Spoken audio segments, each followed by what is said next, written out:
Bon, chers amis, je crois que nous allons commencer et les autres vont nous rejoindre, vont nous prendre en cours de route. Je vous remercie beaucoup d'avoir accepté de prendre part à ce webinaire, à cette visioconférence, la première d'une longue série. Je remercie également les experts. L'introduction ne sera pas très longue, hein. Je remercie également nos experts que sont... Est-ce que vous voyez mon écran? Non. Non.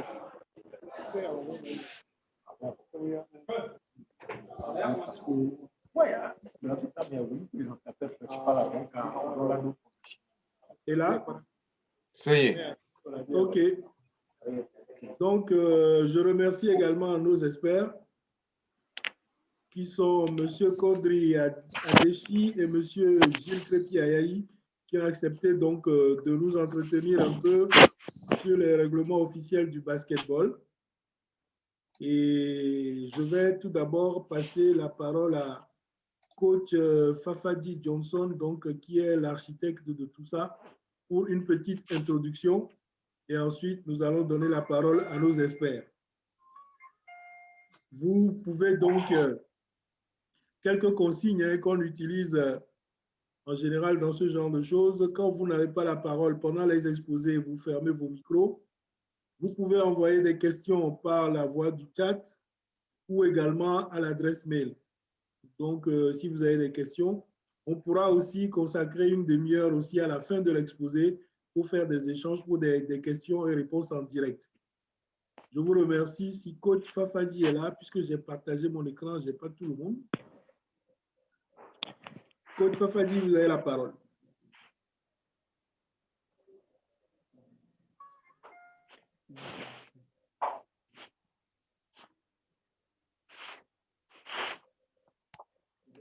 Bon, coach Fafadi n'est plus là.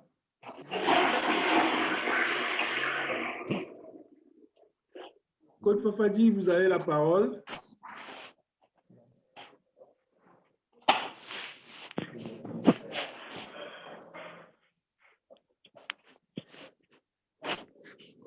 OK, donc on va demander donc à nos experts de commencer leur exposé, leur présentation. Messieurs, c'est à vous. Très bien. Tout d'abord, merci de nous accueillir. On vous entend un peu faiblement. Si vous pouvez augmenter un peu le tuning. OK. C'est bon là? C'est bon là? Bien, je disais merci de nous accueillir. Nous avons donc l'occasion de vous, comment dire, accompagner pendant un petit moment. Alors, si mes souvenirs sont bons, vous avez suivi une conférence sur la couverture médiatique d'un événement. Ensuite, comment composer un article aussi. Donc, si on considère le basket est régi par des règles. Ces règles sont un peu le code de la route. Donc, ces règles permettent donc de tous adhérer. Alors, commençons d'abord par les infrastructures. Alors, Gilles, est-ce qu'on pourrait faire une grande présentation de vous deux? Est-ce que vous pouvez vous présenter d'abord? Ah, d'accord, ok. Très bien. Bah, écoutez, moi, j'ai commencé au Togo, dans un club qui s'appelle la Sosa, donc qui m'a tout donné au niveau structure basket. Ensuite, je me suis expatrié en France où j'ai fait une autre carrière, une carrière de joueur, d'entraîneur et d'arbitre. Aujourd'hui, donc, le niveau national est pour moi quelque chose que j'ai mis de côté pour pouvoir me consacrer à la formation. Alors, la formation des seniors, ensuite aussi bien sûr des U20, des U17, U15 et U13 et U11. Parce que pour moi, l'arbitre commence aussi dès le jeune âge et quelqu'un qui connaît ses règles devient bon joueur, mais aussi un bon arbitre. Il y a quelqu'un qui a son micro là?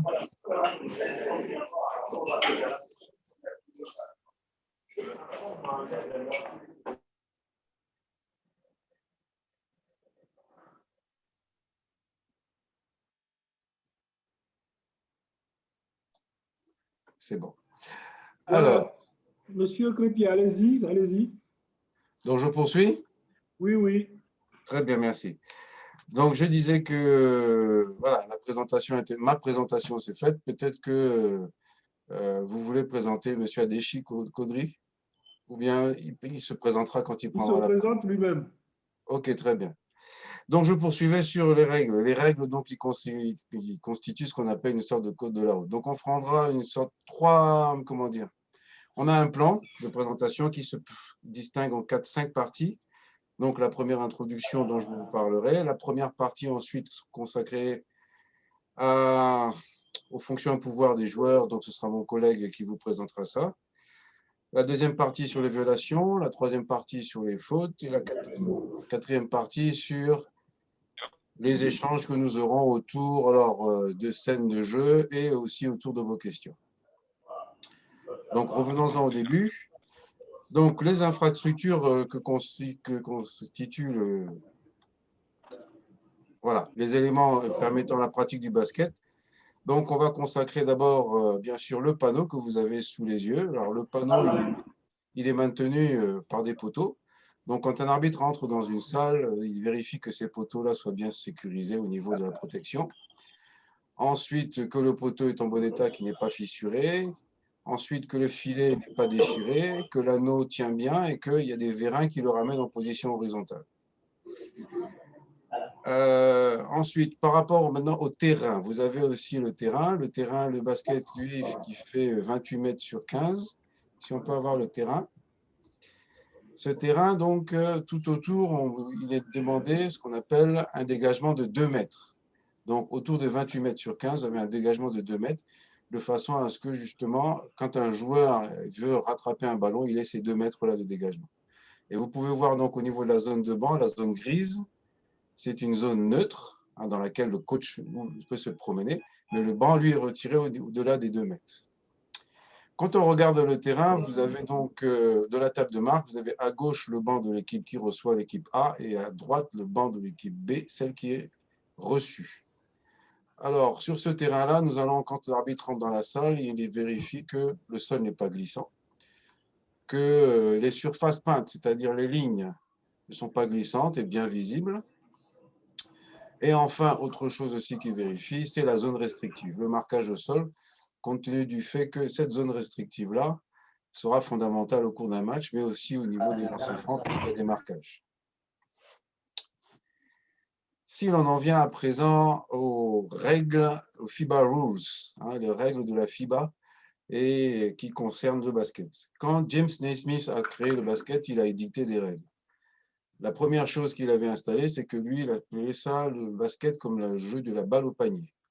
C'était un panier avec un fond. Donc, quand le ballon rentrait dans le panier, il fallait aller chercher une échelle pour monter et aller chercher le ballon. Donc, vous comptez bien qu'à un moment donné, on a percé panier, le fond du panier de manière à pouvoir récupérer ce ballon et ainsi donc bénéficier d'un temps de jeu un peu plus conséquent. Au fur et à mesure, donc, des choses se sont passées. Donc, les équipes ayant bien compris la chose avaient engagé ce qu'on appelle un joueur très grand et derrière, il gardait le ballon, et en fait, donnait le ballon au dernier moment à cet individu qui lui le mettait directement dedans. Ce qui fait qu'une équipe pouvait gagner 2-0. Donc, c'est là qu'ont été institués des temps de jeu, et ce que vous connaissez donc sous la règle des 30 secondes à un moment donné, et qui est devenue aujourd'hui la règle des 24 secondes. Donc, les évolutions des règles de basket, en fait, sont fondamentales pour pouvoir permettre la pratique du jeu, et ainsi favoriser tout type de jeu. Aujourd'hui, si vous regardez un petit peu les nations qui dominent le basket mondial, bon, vous avez donc les États-Unis, l'Espagne, la Serbie et la France. Alors attention, je parle bien sûr hommes comme femmes. Et ce qui signifie que derrière, ces pays-là ont pu évoluer compte tenu de la spécificité athlétique de leurs joueurs, mais aussi, ce sont des joueurs qu'ils ont formés pour ce jeu-là. Et en même temps aussi, est-ce que ces joueurs-là étaient plus facilement adaptés aux règles du basket. Alors quand je pense notamment aux 24 secondes, vous savez qu'il faut jouer vite par moment, ou bien sauter haut, etc. etc. Donc voici ce qu'il en est pour un peu la conception des règles, compte tenu du fait qu'elles évoluent pour que le basket soit pratiqué et agréable à la vue, puisque je rappelle quand même, à un moment donné, on a eu des scores qui étaient du style de 50 à 48, ce qui n'était pas bon pour la télévision, ni pour comment dire, avoir des licenciés ou internationaliser notre basket. Voilà, j'en ai fini par l'introduction. Je vais laisser la parole à mon collègue Adeshi, qui va vous présenter la chose.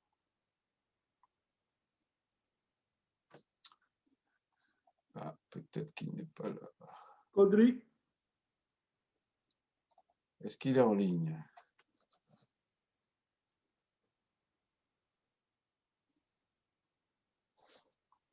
Kodri, tu es en ligne? Je l'ai vu en ligne tout à l'heure.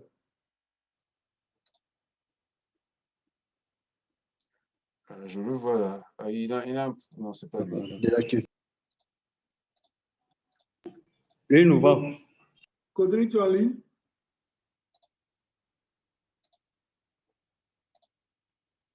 Apparemment, il n'est plus en ligne. Hein? Ah oui, je ne le vois pas dans la liste. Malheureusement. Kodri? Bon, Gilles, tu peux continuer. Il va nous récupérer après. Ok, donc tu me fais signe. Donc, concernant cette première partie, concernant les joueurs. Alors, si on prend les joueurs, un joueur doit être qualifié pour jouer. Donc, à partir du moment où il est qualifié pour jouer, il est inscrit sur une feuille de match et son coach peut le mettre sur le terrain. Il faut savoir que parmi les joueurs, il y a le capitaine en titre et le capitaine en jeu. Le capitaine en titre, comme vous l'entendez, c'est celui qui a le titre du capitaine pour toute la partie. Par contre, le capitaine en jeu, c'est celui qui sera, si le capitaine en titre est sur le banc, c'est lui qui fera fonction de, pendant tout le moment, il sera sur le terrain. Là, charge au coach de signaler aux arbitres qui est le capitaine en jeu. L'entraîneur, il a déjà beaucoup de choses à faire. Il a notamment, 40 minutes avant le match, il doit présenter la liste de tous les engagés, y compris les personnes qui seront sur le banc de touche avec lui. J'entends par là pas uniquement les joueurs, mais aussi les accompagnateurs. Ça peut être un médecin, un kiné, un physio, un dirigeant. On peut avoir aussi, comment dire ça, des physiothérapeutes, etc. Donc, un statisticien personnel aussi, tout à fait, et un interprète. Ça peut arriver, on peut arriver aussi à avoir des interprètes puisque tout le monde ne parle pas forcément l'anglais, la langue internationale pour le basket. Ce coach aussi a sous sa responsabilité la communication avec la table de marque pour demander des informations, la communication courtoise avec les officiels, c'est-à-dire les arbitres, et aussi il a ce qu'on appelle la responsabilité de son banc, c'est-à-dire qu'il doit veiller à ce que tout le monde soit assis pendant le jeu. Et si l'on prend maintenant les personnes qui sont admises sur le banc, je vous les ai citées tout à l'heure, donc nous avons fait le tour pour les personnes qui étaient donc admises sur le banc. Nous en arrivons donc à cette deuxième partie, la deuxième partie qui concerne les violations. Alors, qu'est-ce qu'une violation? Une violation est en fait une infraction à une règle du code de jeu. Donc, à partir du moment où on commet une infraction, l'arbitre siffle, on verra les gestes d'arbitre plus tard, mais donc, et donne la balle à l'adversaire. Alors, joueur et ballon hors jeu. Alors, si on reprend le terrain que nous avions tout à l'heure, voilà, si on reprend le ballon, voilà, à partir du moment où le joueur met un appui en dehors des lignes des 28 mètres sur 15, il est hors jeu.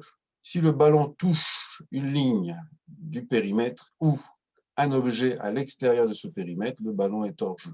Donc, par exemple, ça peut toucher un poteau de maintien, une chaise, une table, une personne qui se trouve dehors, etc. Le dribble irrégulier. Le dribble irrégulier se distingue en 3 parties. La première, c'est ce qu'on appelle, nous, reprise de dribble. C'est-à-dire que tout joueur peut être autorisé à dribbler. À partir du moment où il arrête son dribble, il n'est plus autorisé à redribbler. Et donc là, on considère qu'il a fait une reprise de dribble. Attention, si ce joueur arrête de dribbler et que son adversaire tape sur le ballon, Donc, ça veut dire que le ballon ne lui appartient plus et qu'il le reprend, il a le droit de repartir en dribble. Hein, d'accord. Le porté de balle. Le porté de balle, si on regarde sur l'image, nous avons un ballon. On prend donc une ligne médiane qui traverse le ballon. Donc, pendant le dribble, si la main du joueur passe sous cette ligne médiane, ça signifie qu'il va donc aller porter son ballon pendant son dribble. Donc là, c'est pareil, le même geste, les dribbles irréguliers, ballon à l'adversaire. Et enfin, le clapping, c'est-à-dire qu'en fait, on a quand même quelques personnes qui sont assez douées, qui ont une main assez large et qui, pendant le dribble, bloquent le ballon et le déplacent latéralement pour pouvoir échapper à la défense et ainsi bénéficier d'un avantage illégal. Et donc, c'est une violation, toujours balle à l'adversaire.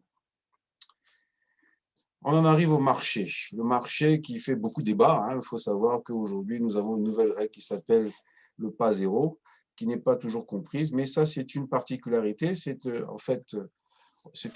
Le marché, en fait, quand on définit le marché, c'est qu'un joueur, après avoir arrêté son dribble, n'a plus droit qu'à 2 appuis avant de lâcher le ballon pour une passe ou bien un tir. De ce fait, aujourd'hui, il y a un statut particulier, c'est le statut du joueur en mouvement qui reçoit un ballon avant de commencer le dribble ou qui est en mouvement pour aller donc faire un tir en course. Voilà. Donc ça, c'est ce qu'on appelle le statut du joueur qui a une autorisation du pas zéro. Concernant le joueur étroitement marqué, donc un joueur qui est étroitement marqué, c'est un joueur qui est le défenseur par rapport à l'attaquant se situe à moins d'un pas de l'attaquant et donc lui, son action est de couper les passes et le tir. De ce fait, le joueur a 5 secondes pour lâcher la balle pour une passe ou bien un tir. Au-delà de ces 5 secondes, l'arbitre siffle violation et donne la balle à l'adversaire. Je rappelle, étroitement marqué. Si le joueur n'est pas étroitement marqué, il a toute latitude jusqu'à concours de 24 secondes pour donc faire sa passe ou faire un tir. Ballon retournant en zone arrière.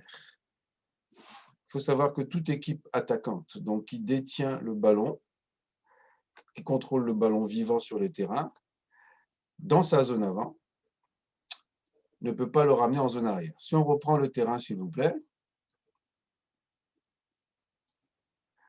Voilà.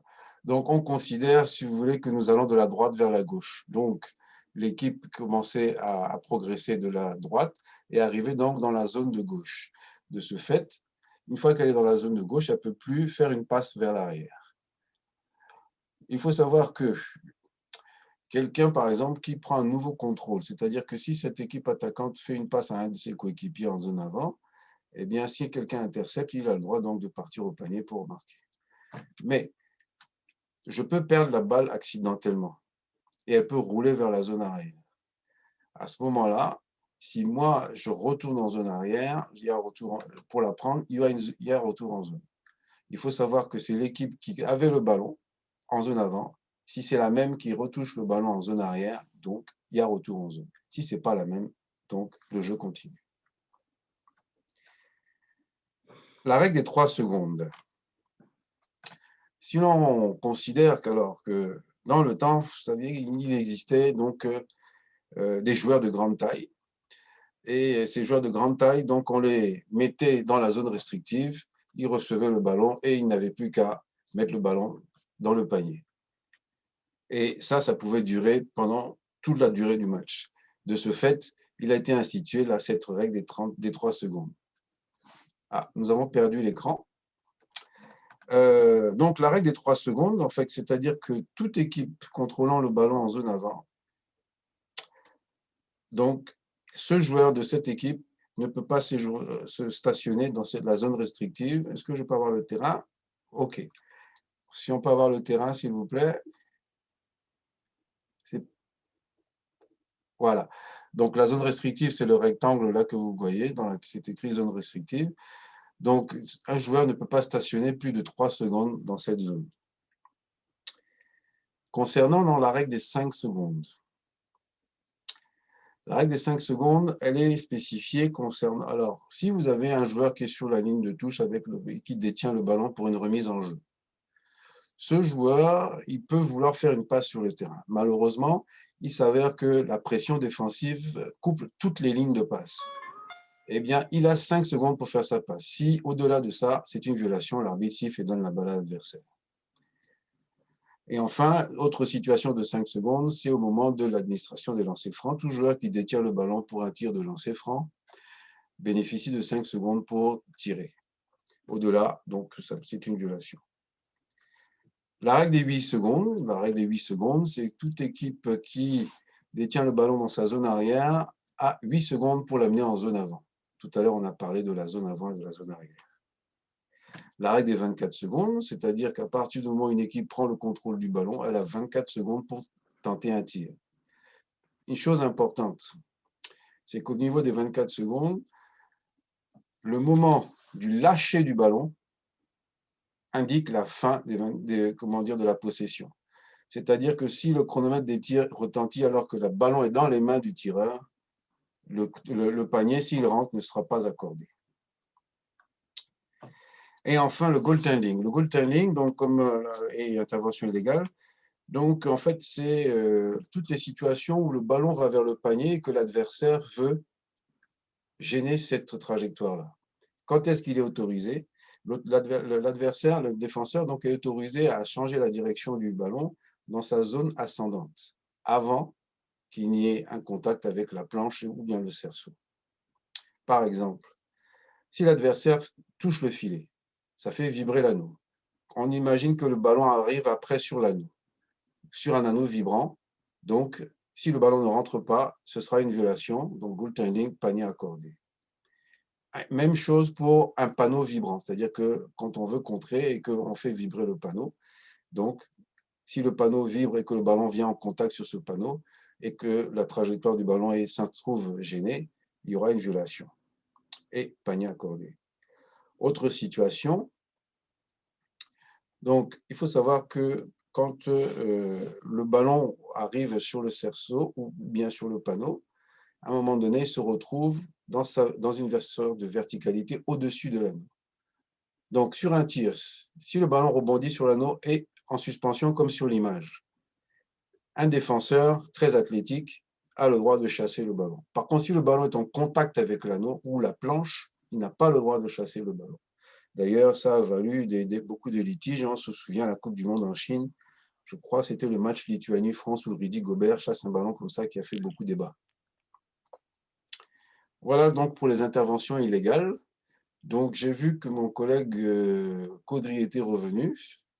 Je lui fais la passe. Est-il là? Caudry. Oui, bonjour tout le monde. Toutes mes excuses. Un peu de soucis de connexion tout à l'heure, mais tout étant bien, je reviens. Je vais vous parler des fonctions et pouvoirs des entraîneurs et du capitaine. Tout de suite, je m'en vais vous dire qu'une équipe de basketball est composée de 12 joueurs. De 12 joueurs au maximum, impliquant le capitaine, un entraîneur. Et si l'équipe le désire, un entraîneur adjoint. Et un maximum de 7 membres accompagnant la délégation ayant des responsabilités diverses. Et parlant du capitaine, il faut d'abord noter que c'est lui qui...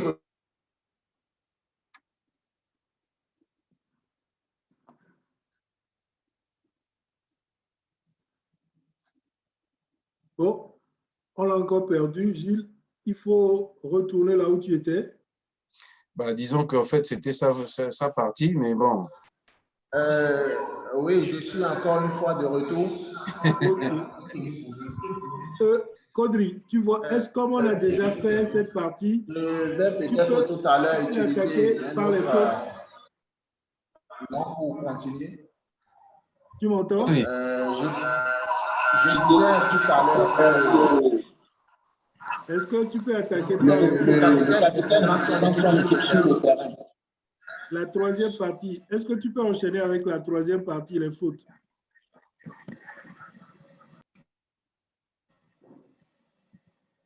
Caudry? Oui, allô? Oui, tu peux enchaîner avec la troisième partie, les fautes. On a déjà passé cette partie-là. OK. S'il te D'accord, plaît. je viens sur les fautes tout de suite. Je m'avais dit que une faute est un contact illégal entre deux adversaires. Et on parle de faute quand il y a un contact entre deux adversaires. Un contact illégal, bien sûr. Et parlant des fautes, ça fait d'abord appel au principe de cylindre. Et quand on parle de cylindre, c'est la position idéale qu'occupe un joueur sur le terrain en maintenant sa bonne position. Et le cylindre est déterminé, comme vous le voyez sur l'image, par la position au niveau des bras tendus, un peu fléchis vers l'avant.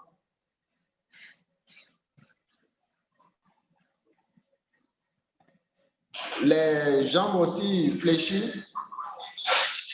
Et c'est délimité par l'avant, par les pieds, et par l'arrière, c'est les cuisses. Et l'attaquant aussi à son cylindre, lui permet dans son cylindre, il va pouvoir bouger.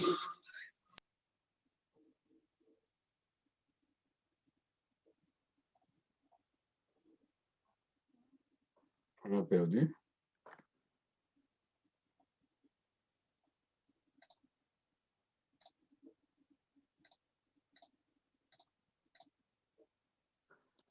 Oui, on l'a encore perdu malheureusement. Ouais, il nous expliquait donc les cylindres. Oui, Gilles, vas-y.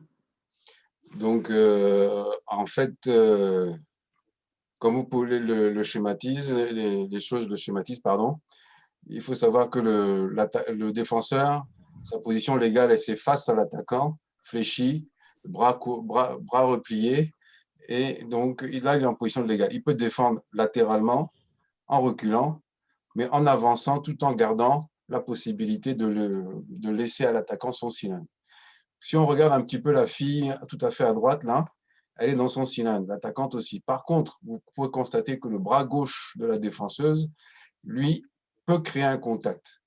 Et là, c'est là que l'objectivité doit être, donc ce qu'on appelle, nous devons être dans la fenêtre pour juger ce contact-là. Voilà, donc et il faut savoir aussi qu'il existe aussi donc des contacts qui peuvent être en l'air. Je m'explique. Le statut du joueur en l'air est particulier. Si en fait on considère sa base c'est les appuis qu'il avait au sol pour le jump, et donc derrière lui il a un cylindre vertical. On doit lui laisser la place de redescendre dans ce cylindre. Si quelqu'un se met en dessous de lui, cette personne qui s'est mise en dessous de lui là, c'est donc une faute pour cette personne. Donc il faut bien comprendre que le cylindre il n'est pas qu'au sol, il est aussi dans les airs. On en arrive à présent aux différents types de fautes. Alors, une faute personnelle, c'est une faute donc commise dans le jeu, hein, une faute sur quelqu'un qui défendait, une faute sur un tir. Cette faute, c'est ce qu'on appelle une faute personnelle. Alors, la faute personnelle peut juste occasionner ce qu'on appelle une remise en jeu sur le bord du touche, ou bien une faute sur un tir peut occasionner donc 3, 2 ou 1 lancer franc. Ensuite, il faut aussi comprendre que nous avons d'autres types de fautes qui rentrent un petit peu dans la, comment dire, c'est un peu gradué. La double faute. La double faute, donc, c'est une faute simultanée d'une personne l'une sur l'autre. Donc, c'est-à-dire que vous pouvez avoir deux personnes qui, depuis un moment, sont en train d'essayer. Une personne est en train de se démarquer et l'autre qui la lâche pas d'un pouce. Résultat, il y en a un qui peut essayer de se dégager et l'autre aussi de la retenir. Donc, l'arbitre peut être amené à siffler une double faute. La faute technique. La faute technique, elle, c'est une faute sans contact. En fait, c'est une faute qui intervient quand il y a un défaut de courtoisie, c'est-à-dire un manque de respect ou tout simplement aussi de préséance. Je m'explique. quelqu'un qui, par exemple, un coach qui rentre sur le terrain peut, pour parler à l'arbitre, peut bénéficier d'une faute technique. Après, s'il y a plus, ça, c'est autre chose. Mais déjà, ça peut occasionner une faute technique. Ou un joueur qui s'adresse mal à un autre joueur, ou un joueur qui s'adresse mal à l'arbitre, ça occasionne une faute technique. Donc, je tiens à préciser, c'est sans contact. Il y a la faute antisportive. Alors, nous avons quelques cas particuliers de la faute antisportive. La faute antisportive, donc, peut être commise sur un joueur qui part en contre-attaque. Donc, si le contact a lieu derrière ou sur le côté, il y a une faute antisportive. Il peut y avoir faute antisportive pour rudesse sur un joueur. Ou bien pour aussi, alors on imagine que je défends sur un attaquant, l'attaquant m'échappe, qu'est-ce que je fais? Je le retiens par le maillot. Voilà, on peut dire quelqu'un qui ne joue pas le ballon.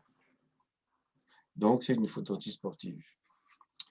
Autre cas de faute antisportive, c'est s'il y a un contact non nécessaire sur contre-attaque, sur phase de transition. Donc, je récupère la balle au rebond, je sors ma balle et derrière, le joueur s'en va. Et la personne qui arrive pour défendre met le bras en barrage. Donc, ça veut dire que la personne ne va pas se positionner devant le joueur, donc il y a une faute antisportive.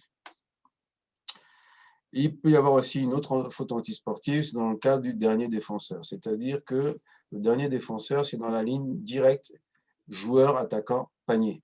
S'il n'y a pas d'obstacle défenseur entre cette personne et que moi je commets une faute antisportive en tant que dernier défenseur, donc voilà, il y a une faute sur ce joueur-là, c'est une faute antisportive. Et enfin, le dernier cas de faute antisportive, c'est dans les 2 dernières minutes de la rencontre. Sur remise en jeu, quand le ballon est à disposition pour la remise en jeu, si la défense fait une faute sur un attaquant. Donc, il y a une faute antisportive.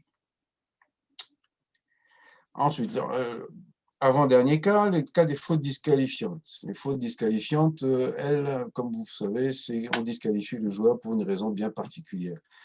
Très souvent, c'est pour un coup de poing, un acte répréhensible, intolérable sur un terrain. Comme insulte aussi, hein, insulte grave. Ou bien, alors, il faut savoir qu'il faut bien distinguer la faute disqualifiante d'un joueur disqualifié. Un joueur qui cumule une faute technique, une faute antisportive est disqualifié.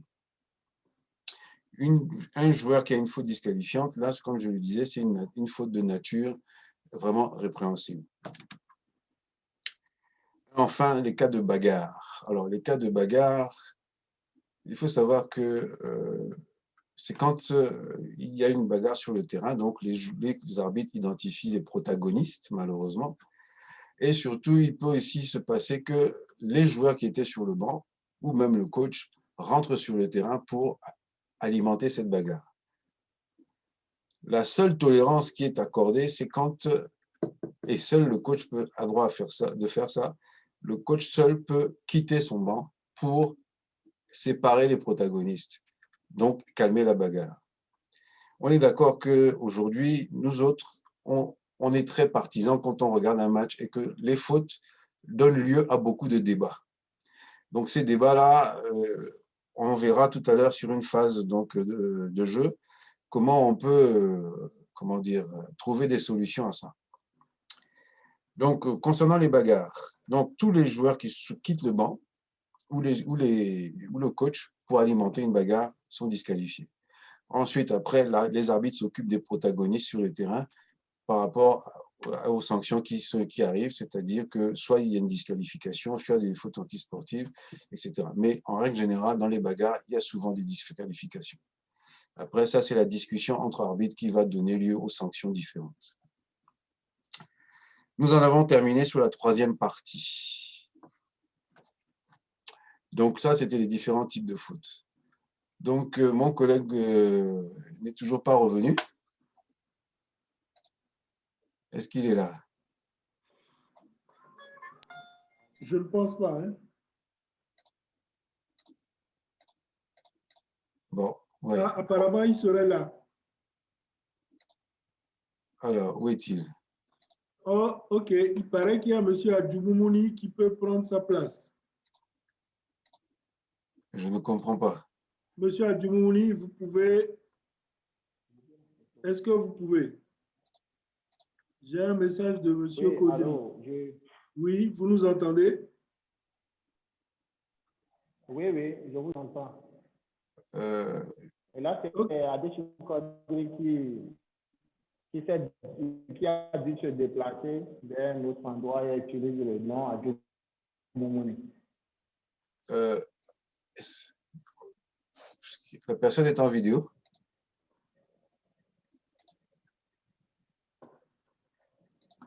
Oui, Il oui, en paraît vidéo. que c'est Kodri qui va se connecter avec le compte de Adjumouni. Ah oui, très bien, ok.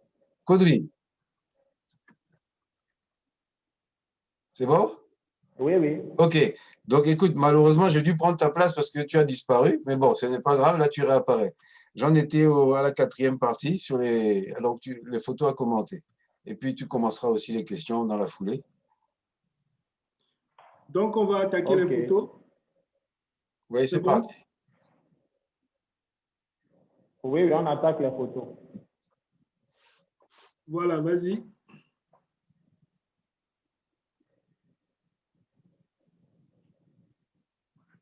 Tu peux y aller. Oui, la première photo que vous voyez, en fait, ça montre déjà des images où les fautes peuvent intervenir et des images où le défenseur est dans une position vraiment confortable pour ne pas commettre la faute.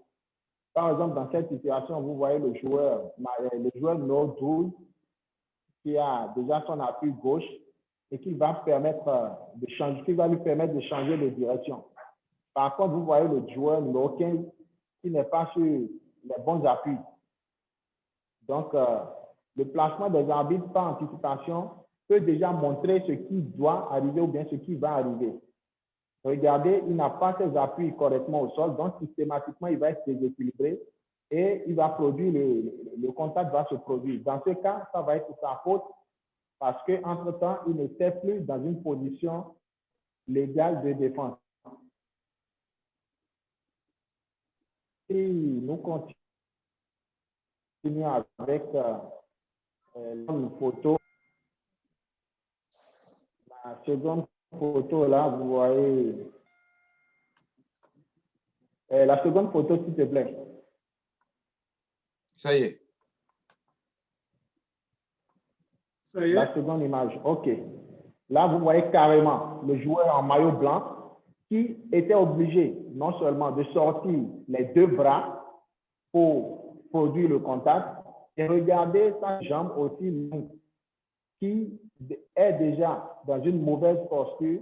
Et là, systématiquement, il est dans une position défavorable de défense parce qu'il n'est plus en réalité dans son cylindre parce qu'il est déjà dépassé par le joueur attaquant. Et là, il était obligé de mettre les deux mains.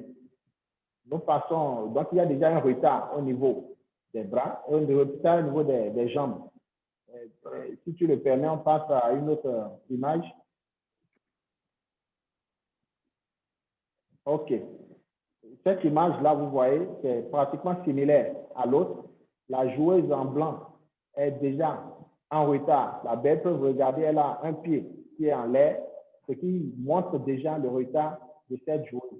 Et vous voyez la joueuse numéro 7, oui, qui est en train de déborder vers le côté droit, pendant que la joueuse en blanc est déjà en retard. Cette position n'est pas une position réellement légale déjà, parce que par anticipation, sûrement, elle va commettre la faute.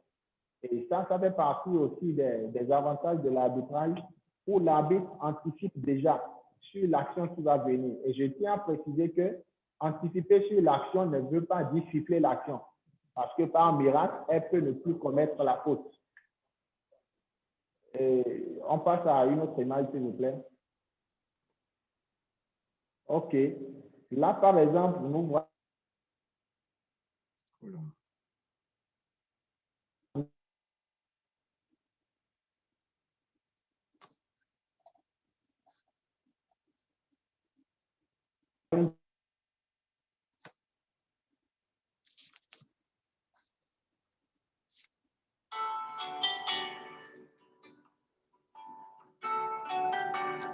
très bonne attitude.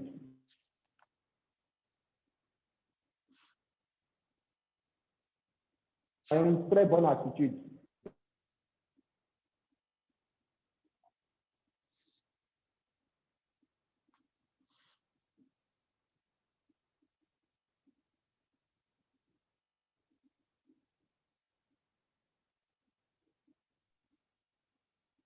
Je crois que M. Caudry est encore parti. Décidément. Bon, sa connexion aujourd'hui, vraiment. Oui. Bon, mais Gilles, tu vas essayer de commenter cette photo-là et puis. Oui, alors, ce qu'il expliquait. Oui, il avait commencé à bien expliquer ça d'ailleurs. Donc, il expliquait que la joueuse camerounaise, donc numéro 10, là, était vraiment les appuis bien calés au sol, fléchis, comme on le disait tout à l'heure, les bras repliés, et qu'elle encadrait les appuis donc, de l'attaquant de la Congolaise. Donc, de ce fait-là, on revient à la situation qui était présentée donc, dans les cylindres. Donc, chacune respecte son cylindre. Si elle fait un pas en avant, la Camerounaise, elle sera dans la situation joueur étroitement marqué. Ce qui fait que la Congolaise, là, à ce moment-là, aura ce qu'on appelle les 5 secondes dont on a parlé. Mais ça, c'est une belle image qui montre la position légale de défense que l'on doit identifier, nous autres arbitres, d'un seul coup d'œil, pour savoir si la responsabilité est à l'attaque ou bien à la défense. Voilà, voilà.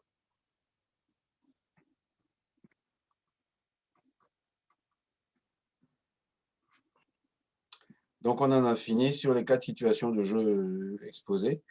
Donc, à présent, donc, moi, je voudrais juste conclure un petit peu, vous dire merci de votre attention. Nous avons utilisé des termes techniques qui ne répondent pas, qui n'ont pas forcément une résonance chez tout le monde, mais on est là aussi pour utiliser des mots qui correspondent plus à un vocabulaire de monsieur tout le monde. Donc, si vous avez des questions, n'hésitez pas.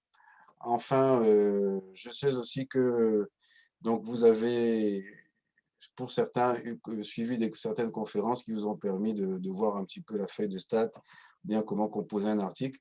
Aujourd'hui, donc, nous vous avons donné quelques éléments pour apporter un petit plus à votre article sur l'arbitrage. Voilà, les 4 photos là, éventuellement, pourront aussi vous donner quelques repères visuels.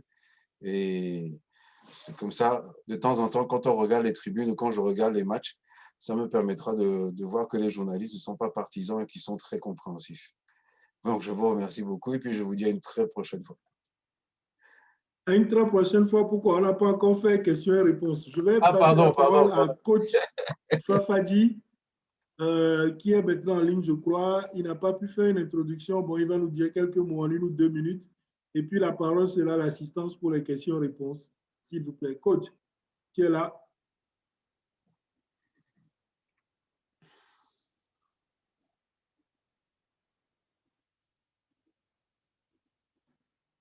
Coach Fafadi.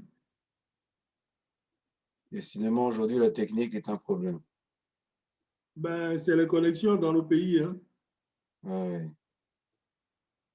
Coach Fafadi, je l'avais vu tout à l'heure connecté. Il y a beaucoup de personnes qui envoient des messages pour dire aussi qu'elles n'arrivent pas à se connecter. Bon. C'est un peu compliqué, mais bon.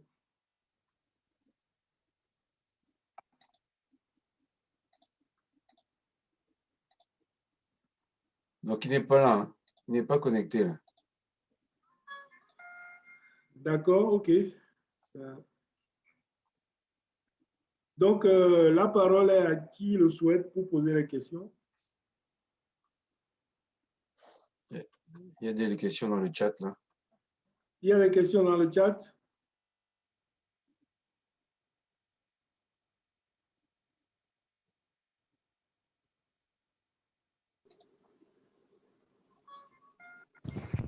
Question. Oui, j'ai une question. Oui, allez-y. Bon, je suis là. Tout d'abord, je remercie les intervenants, à l'arbitre et aux autres intervenants. Voilà. Moi, c'est Joël, participant à une semaine de formation pour l'arbitrage au niveau de Don Bosco avec le DT technique adjoint, M. Johnson, et le coach Oumar. Alors, au niveau des violations, j'aimerais un peu avoir plus d'amples explications pour le cas du ballon hors jeu et joueur et traitement, ballon hors jeu, voilà, au niveau des violations. Un peu m'expliquer un peu, c'était un peu très rapide de ce côté-là pour moi oui, alors un ballon à comprendre. Donc, ballon hors jeu. Oui. Oui, ballon hors jeu. Et en deuxième position, j'aimerais encore que vous expliquiez un peu au niveau des fautes techniques. Je vois que balle à jeu, il y a beaucoup c'est un peu délicat à ce niveau-là. Donc, premièrement, ballon hors jeu et si vous pouvez aussi m'expliquer encore au niveau de fautes techniques. Il faut Merci être bien. bref au niveau des questions parce que vous êtes nombreux. Essayez d'être rapide, bref au niveau des questions. Oui, merci. Alors, un ballon est considéré hors jeu quand il quitte les limites du terrain. Mais un ballon peut rebondir sur le terrain et aller vers l'extérieur. Si moi, je prends mon appui et que je vais rattraper ce ballon, je le ramène sur l'aire de jeu, le ballon n'est pas hors jeu parce que la dernière chose touchée, c'était le terrain dans ses limites. Maintenant, si je prends appui sur la ligne rouge, la ligne de touche, je suis hors jeu. Donc, que ce soit le ballon ou la personne, le ballon sera hors jeu. Si le ballon touche une chaise, et le ballon sera hors jeu, etc. Si le ballon touche une personne qui a les pieds dehors, le ballon sera hors jeu. Ensuite, joueur étroitement marqué. Joueur étroitement marqué, c'est c'est un défenseur qui défend sur un attaquant qui détient le ballon, bien sûr, et qui est à moins d'un pas. C'est-à-dire qu'il est vraiment quasiment contre lui et qui l'empêche de faire les passes en coupant avec ses gestes, en coupant la ligne des passes ou bien le tir. Ce joueur-là, à ce moment-là, l'arbitre commence à décompter. Il a 5 secondes pour prendre le tir ou bien faire une passe. Au-delà de ces 5 secondes, il y aura une violation de sifflet, balle à l'adversaire. Et enfin, les fautes techniques. Donc, les fautes techniques, il faut considérer qu'une faute technique intervient, je rappelle, c'est sans contact. D'accord ? Une faute technique, c'est quand il y a un manque de courtoisie. Courtoisie, c'est-à-dire les règles de bienséance, quand on s'adresse à un joueur ou à l'arbitre. Je m'explique, par exemple,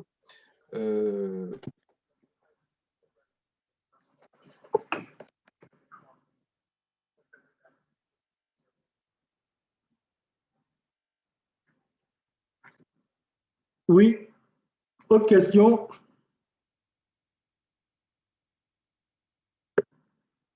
C'est mutuel. Oui, est-ce que vous m'entendez? Oui. Oui, une autre question. Il y a Gilles qui a levé la main. Gilles Nsoué qui est là.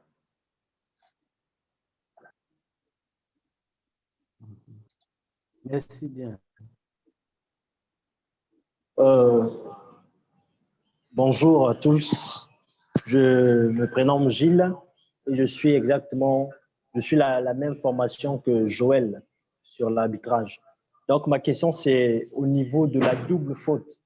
Est-ce que vous pouvez mieux nous expliquer, nous réexpliquer en quel cas il y a double faute? Voilà. La double faute existe quand un joueur, un attaquant et son défenseur, donc, commettent une infraction aux règles. Je m'explique. Moi, par exemple, je peux détenir le ballon et pousser mon défenseur. Donc, je commets une faute offensive. Mais en poussant ce défenseur, lui-même aussi, donc, peut vouloir, par exemple, me retenir par le maillot ou bien me retenir par le bras. Donc, il y a une faute de l'attaquant, il y a une faute aussi du défenseur. De ce fait, donc la gestuelle lit double faute, et donc j'admets une faute ici et une faute ici. Voilà. Mais c'est bien, que les choses soient bien claires, c'est une faute donc de la paire. Parce qu'il peut y avoir une faute ici et une faute à un autre endroit. Ça, c'est des fautes simultanées, ce n'est pas des doubles fautes. D'accord? Est-ce que j'ai répondu à votre question? Ok. Nous avons Darlix qui a demandé la parole. Si elle est encore connectée, oui. Darix a demandé à lever la main. Effectivement. Bonjour tout le monde. Bonjour. Merci pour ces apports. En fait, moi, je voulais savoir ce que c'est le trash talking. La brebis, on ne voit pas la Le trash brebis. talking. Alors, le Si vous trash pouvez me l'expliquer, merci. Oui. Alors, le trash talking, alors, donc, comme ça se dit, bon, je sais pas si vous, trash, c'est quelque chose qui est un peu scabreux, qui est un peu désagréable. Et talking, donc, c'est to talk, c'est le verbe parler.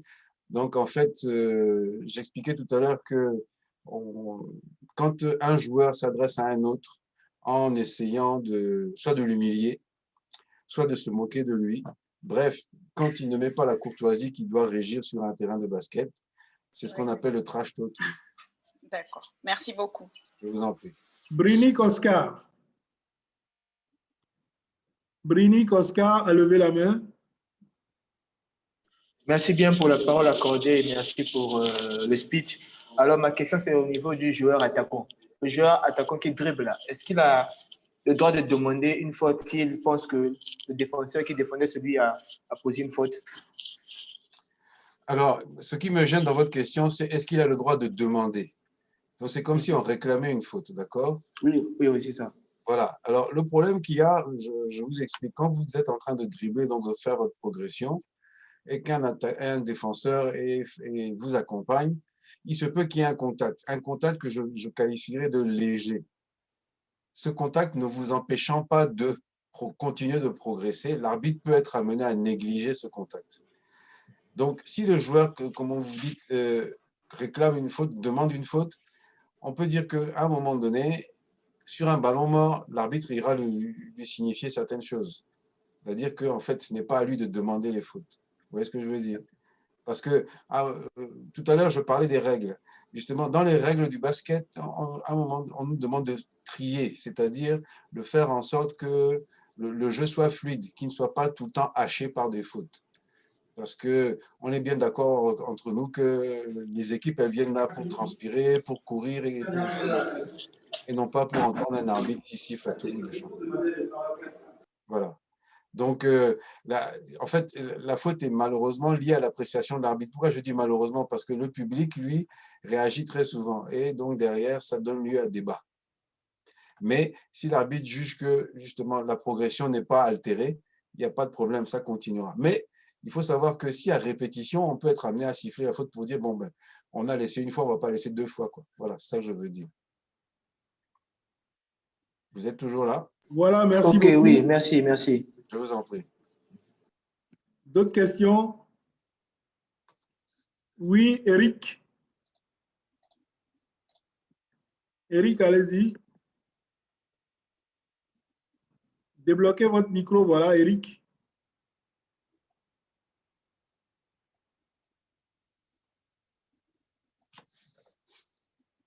Eric, vous avez la parole. Eric. Oui, je reviens sur ce que Gilles vient de dire. Au cas où il y a double faute, l'avantage revient pour quelle équipe? C'est justement ça. Alors, double faute, ça signifie que, en fait, en théorie, ça dépend de la nature, il n'y a pas de double faute. Alors, il se peut que, alors, on va dire les choses. Généralement, la double faute, il n'y a pas d'avantage. C'est-à-dire que la faute, elle est notée PC, c'est-à-dire faute personnelle compensée. Compensée, ça veut dire que les choses s'annulent d'un côté comme de l'autre, puisqu'on donne une faute à droite, une faute à gauche. Ou bien ça peut être UC, c'est-à-dire faute antisportive compensée. Maintenant, vous avez raison. Il peut y avoir une situation, je vais vous la décrire, la situation suivante. Je détiens le ballon. Et avec le ballon, je donne un coup de coude sur le torse de mon adversaire. En même temps, je peux voir aussi mon adversaire qui tient l'autre bras. D'accord? D'un côté, je vais siffler double faute, mais je vais siffler une faute antisportive à celui qui a donné un coup de coude et je vais siffler une faute personnelle à celui qui a juste tenu le bras. Vous voyez ce que je veux dire? C'est-à-dire qu'en fait, là, on a deux fautes qui ne sont pas de la même nature. C'est une double faute, hein, attention, hein, parce qu'elles sont dans le simultané, dans la même action, avec la paire. Mais étant donné que les natures ne sont pas identiques, Donc, les réparations ne seront pas les mêmes. Voilà. OK, merci beaucoup. Il y a Dalix, vous avez redemandé la main, et puis il y a Marcelin après. Oui, je crois que Caudry est en train de revenir. Oui, Excusez-moi. Oui, Dalix, allez-y, allez-y. Maintenant, Oui, j'ai une question. Caudry, tu peux intervenir pour répondre aux questions, hein, si tu le souhaites. Oui, Dalix, allez-y. Voilà, j'ai une question par rapport à la défense, au problème de cylindre. Et prenons par exemple, moi, je défends sur un pivot. Par rapport au contrôle, est-ce que ce sera par la paume ou carrément par le coude pour ne pas avoir une faute en fait? Je ne sais pas si vous comprenez un peu ma question. On suppose que vous êtes de petite taille et un pivot est de grande taille. C'est ça? Non, moi, ce que j'ai compris, c'est que est-ce qu'elle contrôle avec l'avant-bras ou bien elle contrôle avec la paume de la main? C'est ce que j'ai compris. Hein. C'est ça, Darlix? Ah, elle a disparu. On l'a perdu. Il faut qu'elle ouvre son micro. Là. Oui. Oui, effectivement, c'est ça. Avant-bras ou la paume? D'accord. Oui. Caudry, tu veux répondre? Ouvre ton micro. Caudry. Mais en fait, j'ai juste entendu avant-bras ou la paume de main. En fait, c'est la paume de main, d'abord le bras qui est fléchi, la paume de main. Quand le bras est fléchi, la paume de main, le genou et le pied. Donc, voilà la position dans le cylindre vers l'avant. La paume de main, le genou, le coude, la paume de main, le coude, oui, le genou et les pieds. D'accord. OK, merci bien. Et par l'arrière, c'est les fesses, il faut préciser en même temps. Les fesses, c'est-à-dire? Oui, oui. Les jambes un peu fléchies. Oui. Et vous faites la projection des fesses vers le sol. OK, d'accord, d'accord. Pour le pivot, en fait, en question. Oui, oui, alors, attention, la défense, si j'ai bien compris la question, c'est mademoiselle défendait sur un pivot. Oui, c'est ça. Oui, oui. Donc si j'ai bien... Oui, oui, vas-y. Oui, si j'ai bien compris, en fait, vous, on imagine que le pivot attaque le panier, et oui, donc vous êtes en opposition, c'est ça? Effectivement, c'est ça. Voilà. Donc maintenant, il y a deux situations. OK. Est-ce que le pivot vous donne le dos ou est-ce qu'il vous fait face? Il me donne le dos. Alors, on considère qu'on peut contrôler avec l'avant-bras quand il vous donne le dos. Mais dès qu'il se retourne, vous devez enlever ce bras-là. OK. Et ce bras-là, attention, il ne doit pas être dur. Okay. Vous voyez ce que je veux dire? D'accord. C'est-à-dire qu'en fait, s'il empêche la progression, ça veut dire que vous faites une antenne. OK. Voilà. D'accord. Oui. Et l'antenne est sifflée comme une faute. OK, d'accord. Merci beaucoup, là, c'est clair. Merci. Merci, Marcelin. Il faut ouvrir ton micro, Marcelin.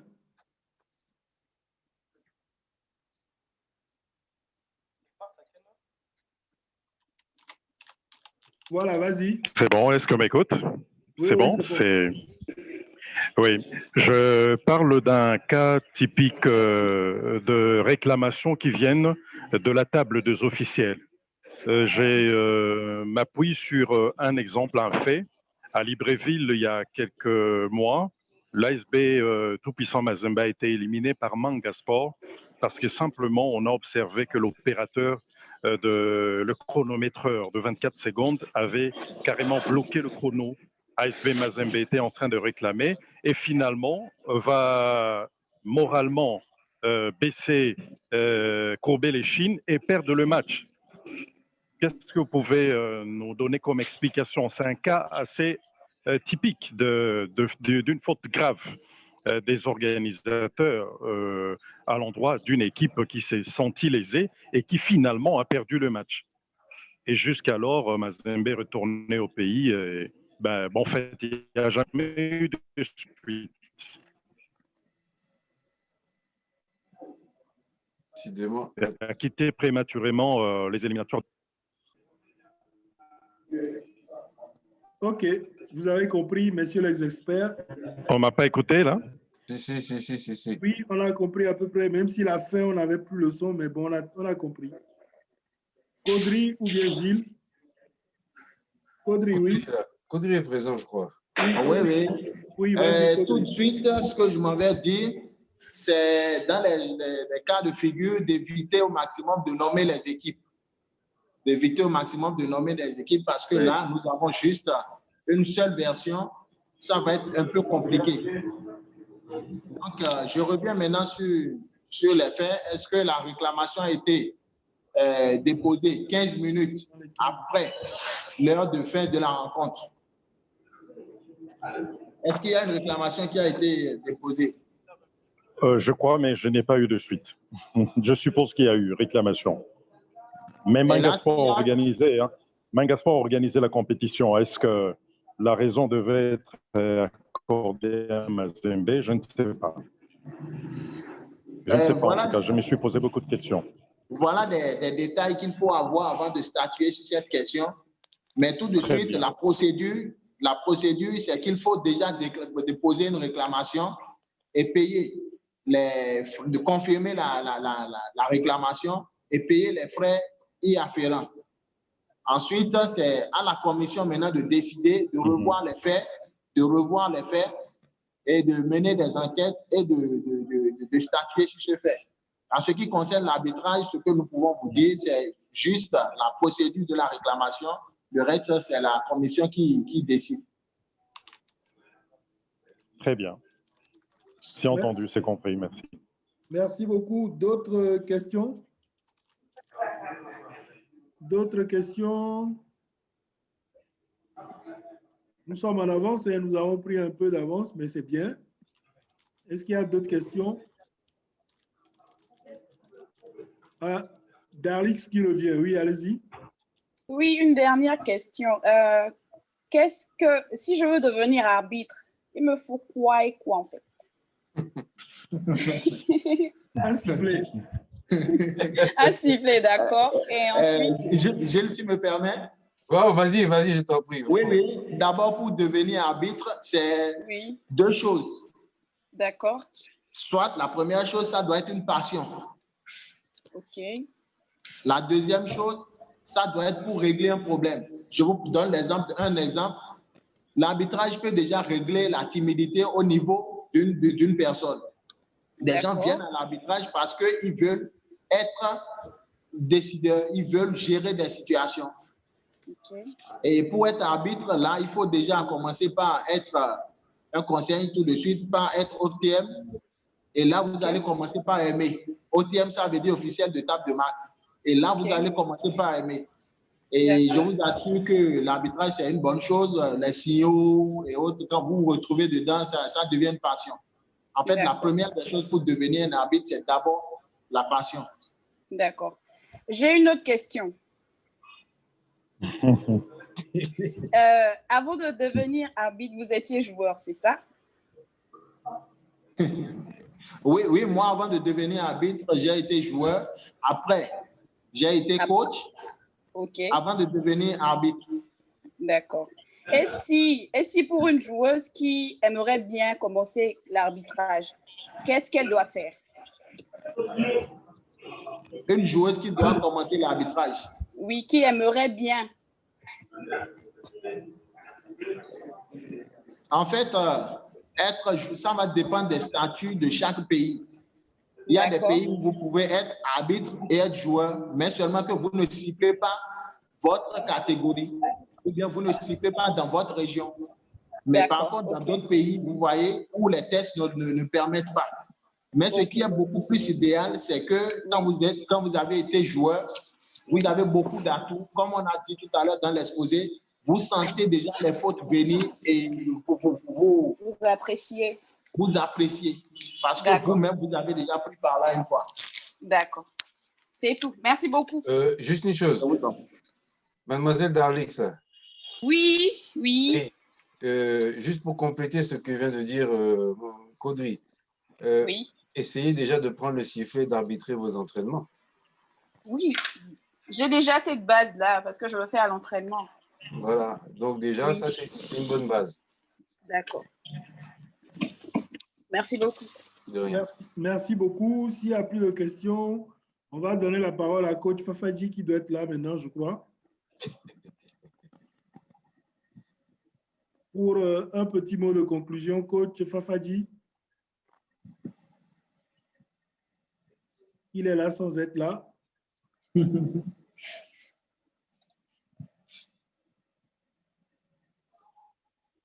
Bonjour.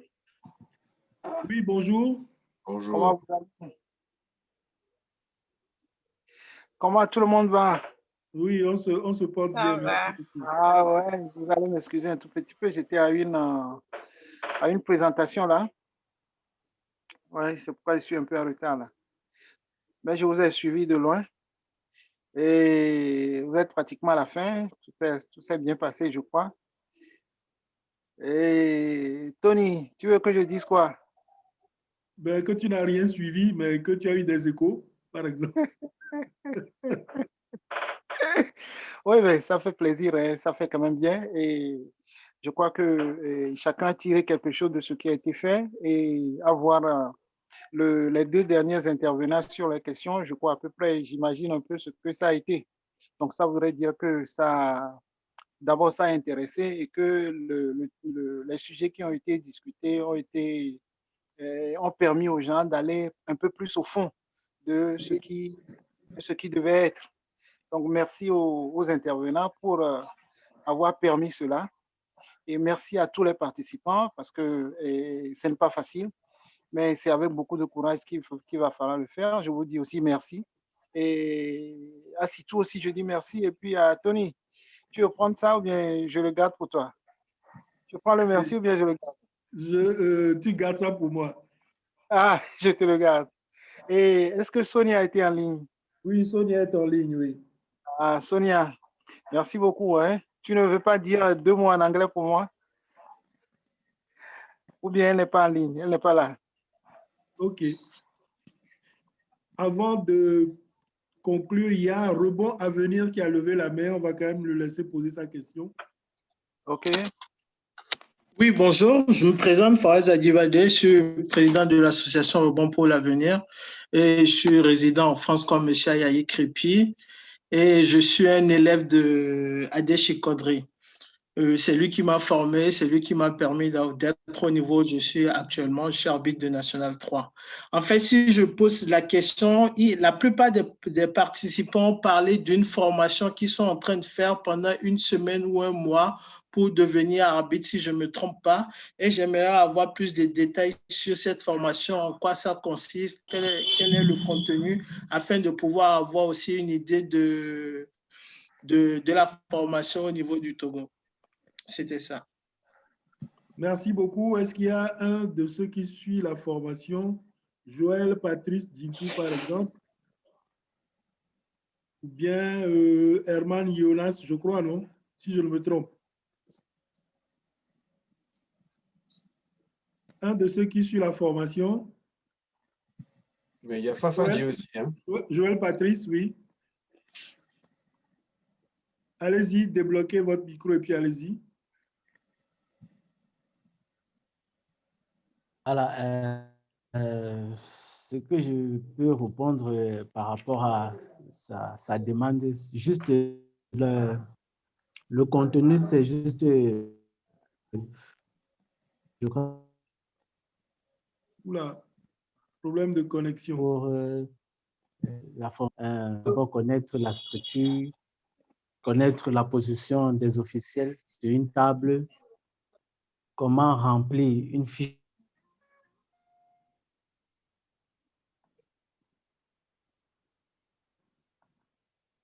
Et les violations, position des arbitres, la position des arbitres sur le terrain, quelles règles?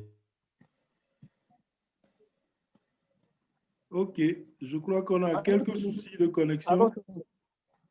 Oui. Allô, Tony. Oui. Tony, je crois que les règles au basket. Il faut peut-être passer la parole à M. Kodri, puisque lui, il est un instructeur. Il va mieux, il connaît mieux le rouage. Mais je dis avant que je lui donne la parole, les formations sont des formations en ligne et en présentiel. Voilà. Donc, c'est les deux principes qui marchent maintenant. C'est pourquoi peut-être on va parler d'une semaine, etc. Mais je voudrais que vous passiez la parole à M. Caudry, parce que lui, en tant qu'instructeur FIBA, il doit être en mesure de répondre. OK, on va lui passer la parole, mais je crois que c'est quelque chose de particulier. C'est Omar Salou à Don Bosco. Je crois que c'est eux qui organisent ça. Oui. Voilà, donc c'est pour ça que ce n'est pas un truc général. Non, en fait, c'est une préformation. Voilà. C'est une préformation qui va permettre à ces futurs arbitres-là d'avoir un peu de, comment on appelle ça? De bagage. Un peu de jus avant d'aller à la vraie formation que FIBA va organiser. En fait, c'est un peu ça. Voilà, c'est ça, exactement. Oui. Donc, il faut les préparer avant d'aller à la formation FIBA. Et ça fait toujours bien de le faire comme ça. Pourquoi? Parce que ça leur permet d'avoir une certaine avance sur les autres qui seront à la même formation avec eux. OK. Donc, je ne sais pas si Caudry veut ajouter quelque chose. Oui. En fait, si je comprends bien, quand vous prenez l'arbitrage, c'est en 3 étapes. La première étape, c'est l'initiation à l'arbitrage. Et là, c'est de là naît le goût d'arbitrer. L'initiation à l'arbitrage, je pense par exemple aux entraînements, aux séances d'entraînement, vous donnez le sifflet à un petit, siffle. Si c'est 10 petits, vous allez voir tout de suite, peut-être que 5 auront le goût de siffler, d'arbitrer. Et eux, à chaque fin de séance, ils vont vous demander le sifflet. Ah, monsieur, moi, je vais siffler. Cette étape, c'est une étape d'initiation. Et ça dépend de la politique de chaque pays pour former ses arbitres. Mais généralement, il y a une étape d'initiation. Cette étape ne dure pas. En fait, c'est une étape qui permet de détecter ceux qui ont des habiletés à être arbitres. Après, il y a la formation elle-même. Et après la formation, il y a l'étape de perfectionnement. Donc, voilà les 3 étapes. Et je précise que ça dépend de chaque pays et de chaque politique de chaque pays. Donc, voilà ce que je tiens à apporter. D'accord, merci beaucoup. Merci à tous. Avant de partir, je vais vous dire, oui. Je voulais dire que pour rejoindre ce que dit Caudry, c'est qu'en fait, il faut des instructeurs. Et en fonction des instructeurs, justement, les différentes étapes sont bien identifiées.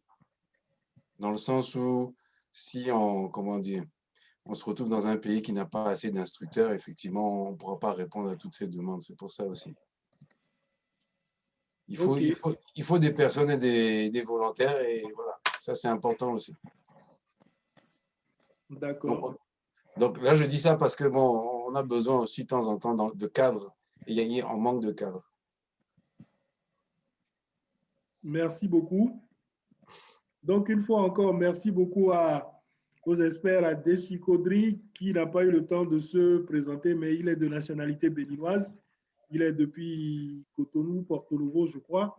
Il est commissaire technique FIBA, arbitre international FIBA, instructeur national des arbitres et des OTM de la Fédération béninoise. Il a beaucoup d'autres compétences encore. Si vous le souhaitez, vous prenez contact avec lui. Il pourra vous être utile et vous pourrez échanger avec lui. Il y a Gilayaï Crépi aussi, que nous remercions. Lui, il est en France. C'est pour ça que sa connexion n'a jamais flanché. C'est ça, non? Lui aussi, il a été joueur au Togo et en France. Donc, il a joué à la Sfosa de Lomé au Togo et puis il a joué à l'US Golf en France, etc. Et puis, il a été entraîneur jusqu'à N3 masculine. Il est arbitre depuis 1984. Et puis, il a également été marqueur. Donc, il est actuellement arbitre, formateur et puis dans différentes catégories, des U11 jusqu'au senior, aussi bien chez les hommes que chez les dames. Donc, en votre nom à tous, je les remercie. Vous aussi, je vous remercie d'avoir fait l'honneur de prendre part donc à cette visio sur les règles. Et ce n'est pas tout. Je vous donne un autre rendez-vous qui sera le 5 novembre. L'heure et l'heure vous seront fixés et ce sera sur les fonctions et pouvoirs des arbitres, des OTM et des commissaires. Et cette visioconférence sera donnée par M. Abel Comlan Zoti, qui est commissaire technique FIBA et délégué technique, on appelle maintenant, je crois. Donc, il va vous parler en long et en large de tout ça. Donc, ce sera donc le jeudi 5 novembre 2020, dans deux semaines, je crois, 2 ou 3 semaines. Donc, l'information vous sera portée et vous continuerez donc à parfaire votre connaissance des règlements du basketball. Donc, vraiment, merci beaucoup et je vous souhaite un excellent après-midi. Marcelin, merci beaucoup pour ta fidélité. Hein. Robert, oui. Merci beaucoup. Coach Fafadi, merci beaucoup. Sitou, Gilles, Caudry, merci à vous. Patrick, qui n'a pas beaucoup parlé depuis Abidjan, merci beaucoup. Les anciens basketteurs d'Abidjan ont essayé de se connecter, notamment le SG de la fédération, Pablo Yao, Paul Yao, et puis Noël Hamon, le président des anciens du Lipopo, a essayé de se connecter, mais il n'a pas pu, ils ont des problèmes de connexion là-bas. Je les salue. Si vous les connaissez, dites-leur qu'ils nous ont manqué. Il y a les amis aussi de RDC, Laetitia, les amis du Rwanda, de Kigali, du Kenya, de Zambie aussi. On les salue très fort, de Madagascar, on les salue. Et puis, à très, très, très bientôt. Merci beaucoup. Bye bye. Merci aussi à Ruevi. Hein? D'accord, merci beaucoup. Merci aussi à Ruevi. Oui, oui. Merci aussi à Ruevi. Merci aussi d'informations donc sportives à Ruevi aussi. Donc, merci beaucoup et puis à très bientôt. Bye bye. Bye bye. Merci. Bye. Au revoir à tous. Au revoir.